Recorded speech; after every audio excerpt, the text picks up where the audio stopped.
はい、皆さんこんにちは。映像クリエイターのサンゼです。先日開催した第4回エコ映像大会の入賞作品をまとめました。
部屋がところが南極が指先が室が寒い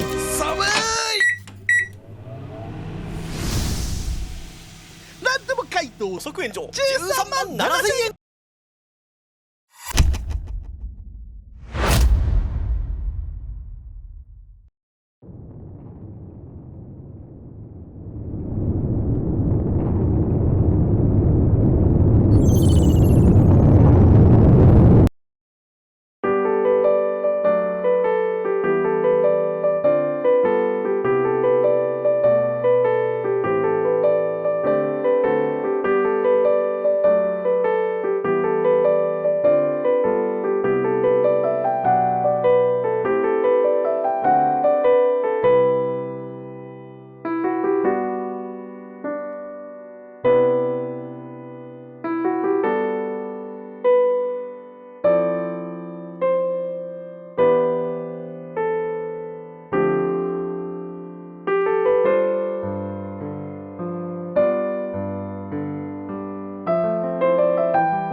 レイヤーチキンなら素敵なアイデアを後からいくつでも追加できます。レイヤー式です。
J さん、今日の出版おめでとうございます。エコ最高。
その他の作品が気になる方は概要欄から大会本編をぜひご覧になってください。最後までご視聴いただきましてどうもありがとうございました。大会に参加してくださった全ての映像クリエイターに拍手を送りたいと思います。ありがとうございました。